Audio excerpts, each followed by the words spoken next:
صلی اللہ علیہ وسلم نے فرمایا جمعے کا دن قیامت کی نشانی ہے. قیامت کا دن جس دن قائم ہوگا جمعہ ہی ہوگا. آج جمعہ تفریح کا دن ہے، آج جمعہ جوئے کا دن ہے، آج جمعہ شراب پینے کا دن ہے، آج جمعہ کھیل تماشا بے حیائی بدماشی کا دن لوگوں نے بنا لیا ہے. ایک ہمارا ماحول ہے، آپ ذرا توجہ فرمائیں.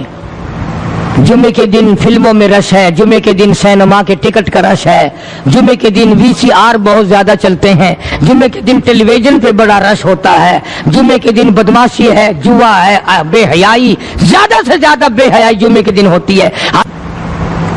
حالانکہ حضور کریم صلی اللہ علیہ وسلم نے فرمایا جمعے کے دن ایک گھڑی ایسی آتی ہے جو مانگو وہی ملتا ہے. جس حال میں کوئی مشغول ہوگا وہی اس کی زندگی کا مستقل ذریعہ بن جائے گا. کون سمجھائے تمہیں؟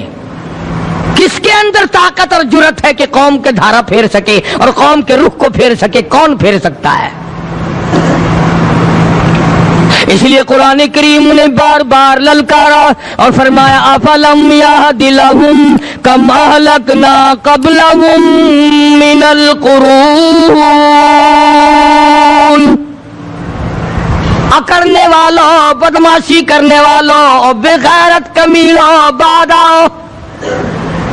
جب میرا قہر جوش میں آئے گا پھر ایک دو کو نہیں، پھر بستی کی بستی، ملک کے ملک اجاڑ کے رکھ دوں گا. افلم یہد لہم کم اہلکنا قبلہم من القرون.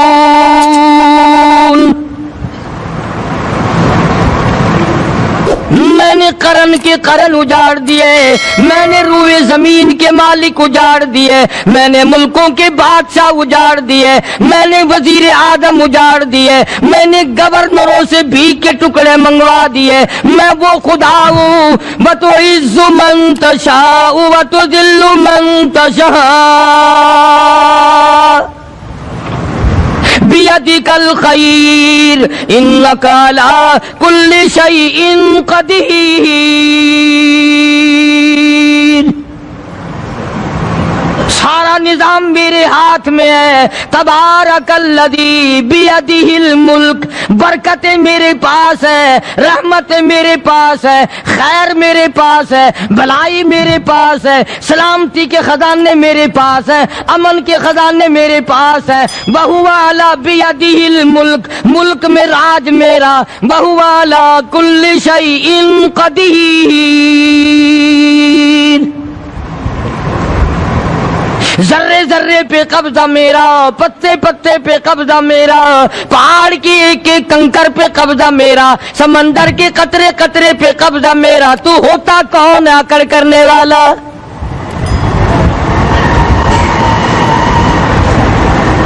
غور نہیں کرتے، سوچتے نہیں ہیں کہ کلام الہی ہمیں کیا بتانا چاہتا ہے.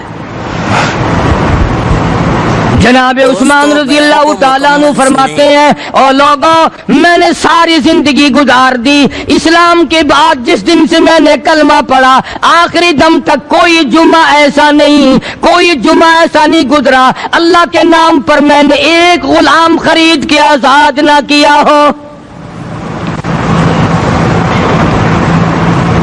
پہلے لوگ بھی جمعے کے دن درود پاک کی کثرت کرتے تھے، خیرات کیا کرتے تھے کہ 8 دن کا کفارہ ہو جائے، اللہ تبارک و تعالی راضی ہو جائے. آج کے دن قیامت آئے گی، نہ جانے میرا کیا حال بنے گا، کن لوگوں میں میرا شمار ہوگا.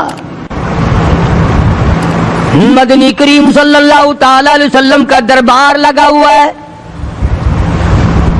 مجلس ہے آقا مدنی صلی اللہ علیہ وسلم کی.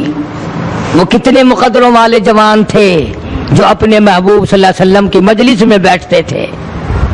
وہ کتنے خوش بخت اور خوش نصیبے والے لوگ تھے جو اپنے آقا کے سامنے بیٹھتے تھے. حضور کریم صلی اللہ علیہ وسلم نے فرمایا مجھے 3 چیزوں سے بڑی محبت ہے، 3 چیزیں بڑی پیاری لگتی ہیں، 3 چیزیں دنیا میں بڑی مرغوب ہیں مجھے. فرمایا ایک نماز میری آنکھوں کی ٹھنڈک ہے. سرکار کی پسندیدہ بات سنو، فرمایا نماز میری آنکھوں کی ٹھنڈک ہے، جو نماز پڑھتا ہے وہ میری آنکھوں کو ٹھنڈا کرتا ہے، جو نماز نہیں پڑھتا کیا مطلب؟ وہ مجھے رنج دیتا ہے۔ اور جامع ترمذی میں ایک حدیث موجود ہے، ارشاد ہے حضور کریم سب کہہ دو صلی اللہ علیہ وسلم کا، فرمایا کہ ہر پیر کے دن، ہر جمعرات کے دن ہر امتی کا نامہ اعمال میرے سامنے پیش کیا جاتا ہے، ہر امتی کا اعمال نامہ سرکار کے سامنے کر دیا جاتا ہے، تیرے فلاں امتی کا یہ عمل ہے۔ ذرا مسجد میں بیٹھے ہو، قبلے کی طرف منہ کیے بیٹھے ہو، لوگوں سوچو تو صحیح ہمارے اعمال نامے دیکھ کر آقا کو کتنا رنج ہوتا ہوگا، ہمارے کردار دیکھ کر، ہماری روح سیاہی کو دیکھ کر آقا کو کتنا رنج پہنچتا ہوگا صلی اللہ علیہ وسلم۔ ارے ہم نے حضور کی ذات اقدس کو رنج پہنچایا، پریشانی پہنچائی، تکلیف پہنچائی، پرواہ نہیں کرتے نمازوں کی، نوجوان بھی بوڑھے بھی حج کر کے بھی نماز پڑھتے لوگ، اور اب تو ویسے بھی دانا بینا لوگ ہیں۔ تو آپ نے ارشاد فرمایا کہ میری آنکھوں کی ٹھنڈک نماز میں ہے، تین چیزیں مجھے پیاری ہیں پوری دنیا میں، تین چیزیں پسندیدہ ہیں میری۔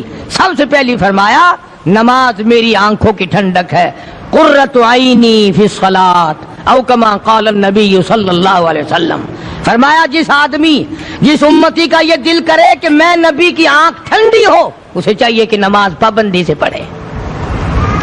دوسرا فرمایا وفادار عورت مجھے بڑی پسند ہے، حضور کریم صلی اللہ علیہ وسلم نے فرمایا وفادار عورت، ہائے ہائے ہماری ماؤں سے زیادہ وفادار کون ہوں گی؟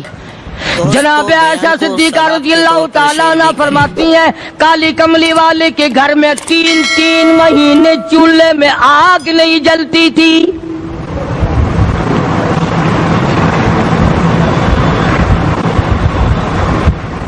دوسروں کے واسطے ہے سیم و زر و گوہر، اور اپنا یہ حال ہے کہ چولہا ہے بجھا ہوا۔ جناب عائشہ صدیقہ رضی اللہ تعالیٰ عنہ فرماتی ہیں ہمیں 24 گھنٹے میں ایک پانی کا پیالہ اور ایک کھجور کا دانہ ملا کرتا تھا۔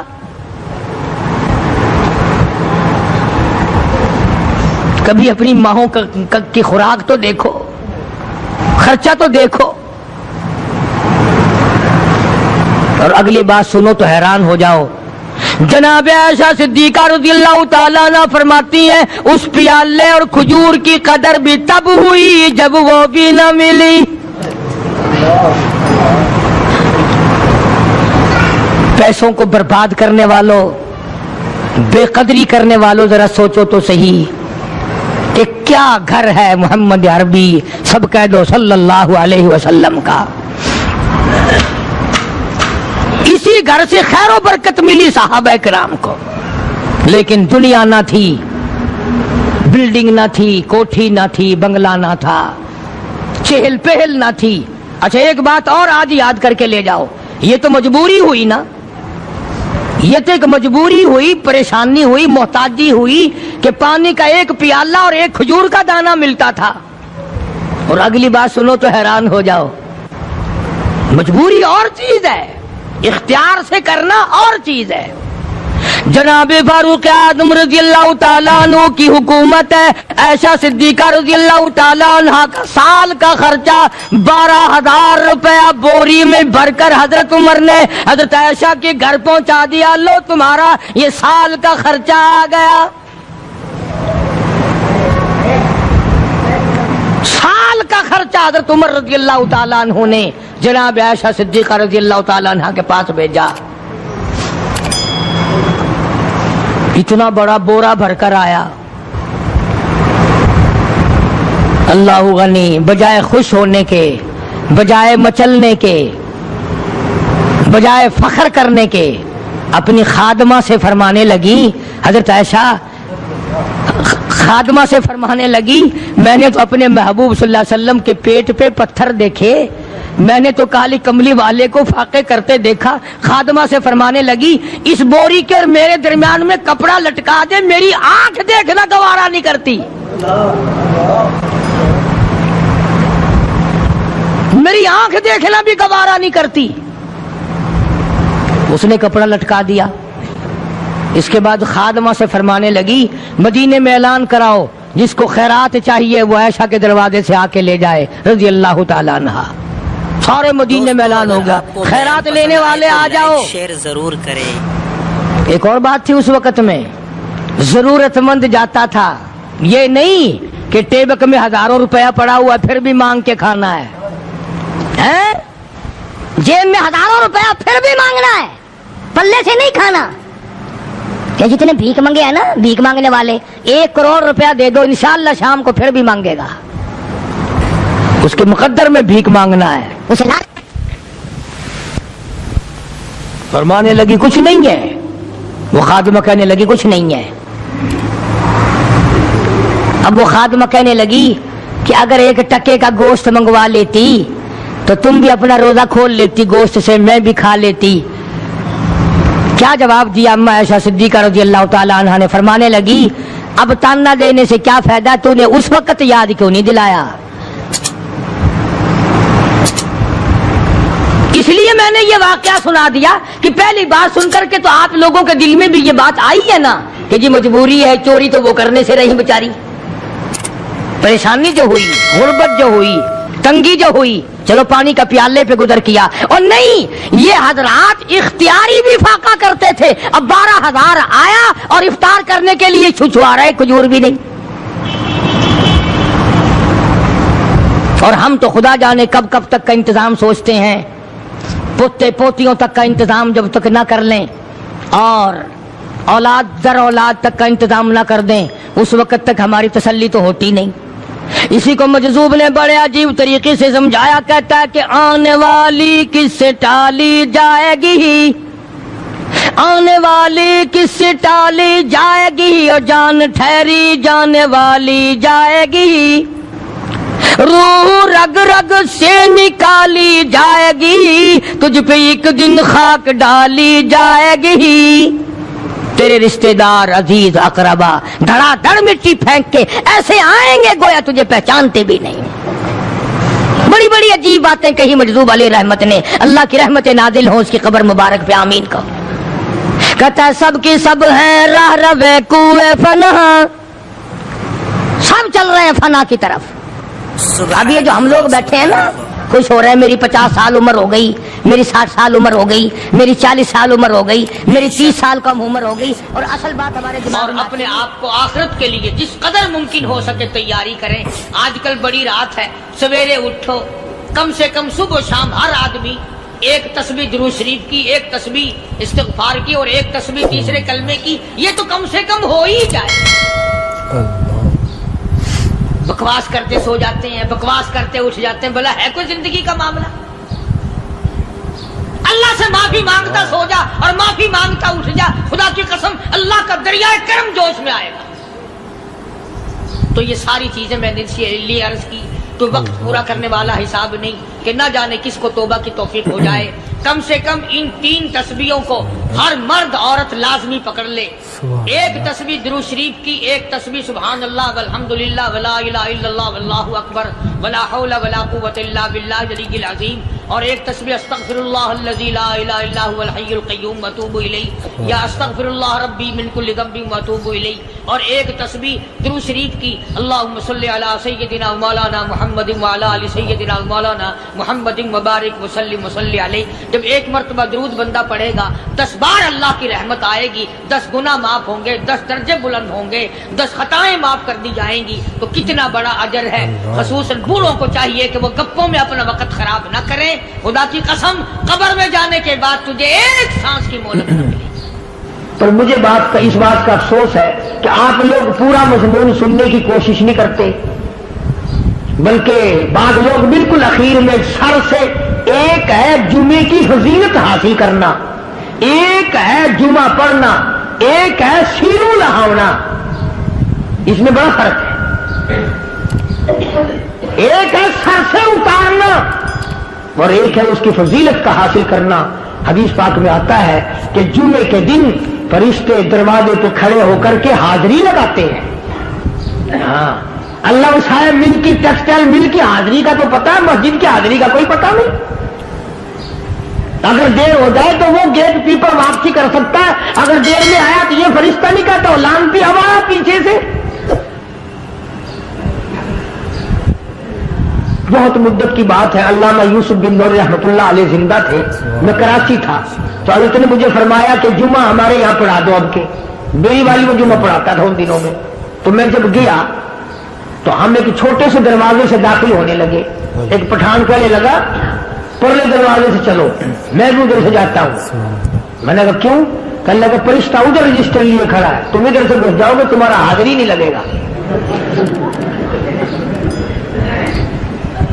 وہ کہنے لگا فرشتہ بڑے گیٹ پہ کھڑا ہے, ادھر چلو.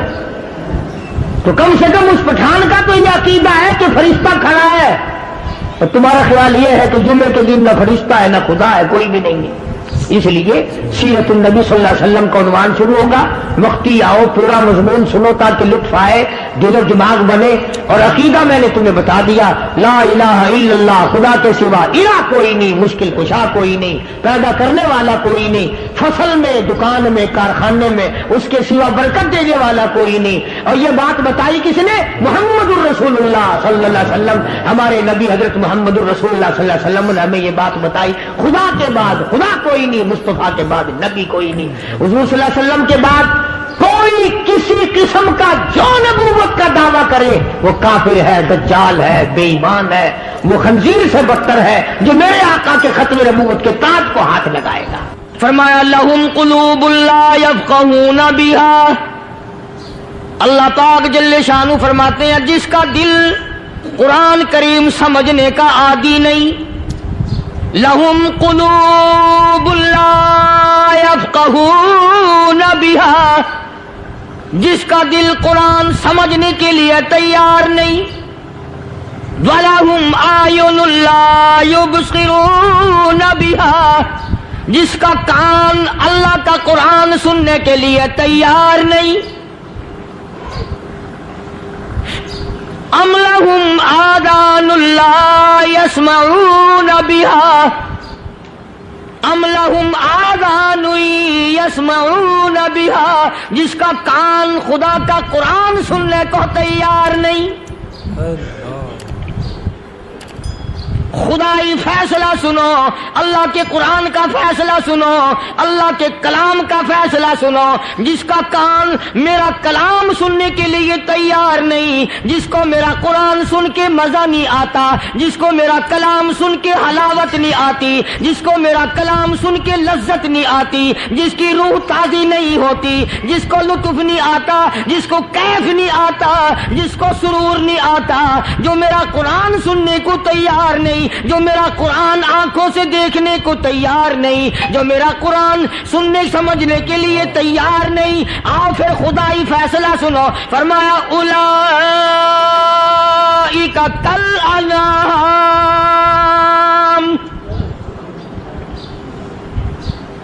میرا فیصلہ نہیں, کسی پارٹی کا فیصلہ نہیں, کسی فرقے کا نہیں, کسی طبقے کا نہیں, کسی جماعت کا نہیں. فرمایا اولئک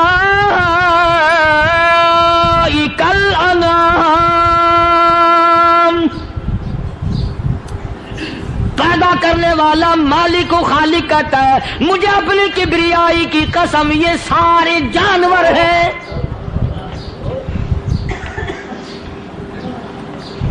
یہ سارے کے سارے جانور ہیں, یہ درندے ہیں جو ایک دوسرے کو چیر پاڑ کر کھاتے ہیں, یہ درندے ہیں جو ایک دوسرے کا خون پیتے ہیں. فرمایا بل ہم اضل, جانوروں سے بھی بدتر.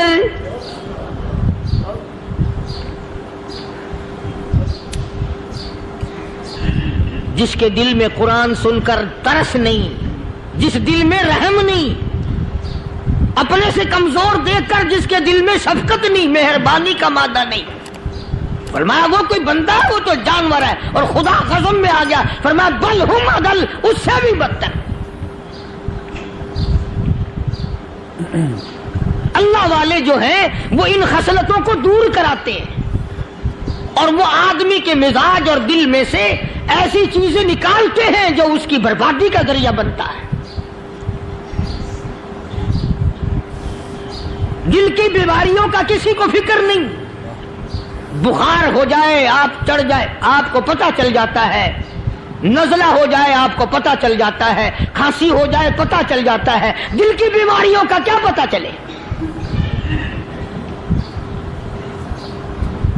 صحابہ اکرام رضوان اللہ تعالی علیہ مجمعین کی جماعت کے اللہ پاک کے محبوب حضرت محمد الرسول اللہ صلی اللہ تعالی علیہ وسلم نے دلوں کی صفائی کی. پہلے لوگ جھونپڑیوں میں کچے کوٹھوں میں رہتے تھے, نہ اتنی صفائی تھی نہ اتنی ترقی تھی. آج برتنوں کی صفائی دیکھو, کپڑوں کی صفائی دیکھو, مکان کی صفائی دیکھو, رات دن بس اسی دھندے میں لگے ہوئے. سارا دن برتن دھونے سے فرصت نہیں, سارا دن کپڑوں کے بناؤ اور سنوار میں فرصت نہیں. تو اللہ والے ایسے موقع پر بڑی عجیب بات کہتے ہیں, وہی مجذوب ہے. مجذوب علی رحمت کہتے ہیں بظاہر تو ہر شے میں بے حد صفائی, بظاہر تو ہر شے میں بے حد صفائی, مگر دل میں ہے گندگی انتہائی. بظاہر تو ہر شے میں چہرے کی صفائی, بدن کی صفائی, نہ جانے کتنی قسم کا صابن ہے, نہ جانے کتنی قسم کے پاؤڈر ہیں, نہ جانے کتنی قسم کے شیمپو ہیں, نہ جانے کتنی قسم کے کپڑے ہیں, کیا چال ڈھال ہے, کیا نئے نئے ڈیزائن ہے. مجذوب کہتا سب کچھ دیکھ لیا, بظاہر تو ہر شے میں بے حد صفائی, مگر دل میں ہے گندگی انتہائی. جس یار کی بیٹھک میں بیٹھ کے کھانا کھایا, جس رشتہ دار کی بیٹھک میں بیٹھ کے کھانا کھایا, اسی کی بہن کو دیکھ کر آبرو پہ ڈاکہ ڈالنے کا پروگرام ہے. جس دوست کے گھر میں بیٹھ کے کھانا کھایا, اسی دوست کی بیوی کی عزت لوٹنے کا پروگرام ہے. پرانے زمانے میں اب بھی دلی جیسے شہر میں اگر دعوت کی جاتی ہے تو وہاں ایک تشتری میں نمک آتا ہے سب سے پہلے. عرب میں بھی دستور تھا پرانے زمانے میں, اگر کوئی دعوت کرتا, کوئی تقریب کرتا, سب سے پہلے نمک آتا تھا. ایک ایک انگلی ہر شخص نمک چاٹتا تھا. کیا مطلب؟ جس نے نمک چاٹ لیا اب وہ نمک حرامی نہیں بنے گا. اس گھر میں چوری کرنا, اس گھر کی آبرو کا غلط تصور لانا, اس گھر کے مال میں خیانت کرنا وہ حرام سمجھتا تھا جس گھر کا میں نے نمک چکھ لیا.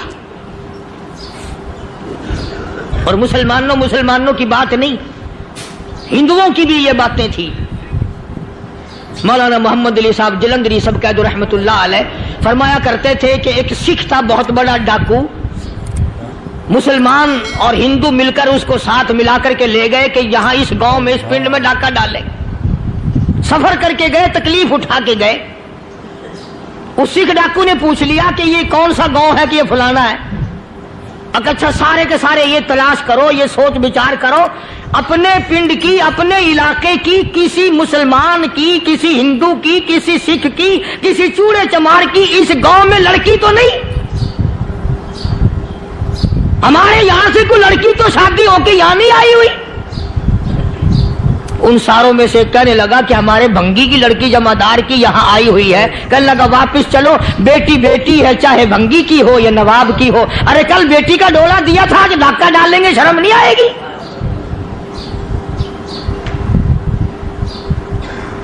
آج وہ تصور کہاں چلے گئے اور ہم سب روتے پھرتے ہیں سکون نہیں, سکون نہیں, اطمینان نہیں. ارے اطمینان آئے گا کیسے؟ ہمارے دل بے ایمان ہے, نیتیں خراب ہے, آئے گا کہاں سے؟ صحابہ کرام رضوان اللہ تعالی علیہ مجمعین کی جماعت نے اس قدر اس بات پہ محنت کی اور کوشش کی کہ غلط لقمہ بھی پیٹ کے اندر نہ چلا جائے. چنانچہ میں علی الاعلان کہتا ہوں 1,29,000 صحابہ کرام کالی کملی والے کے دیوانے اور پروانے, حضور کے یار جانثار,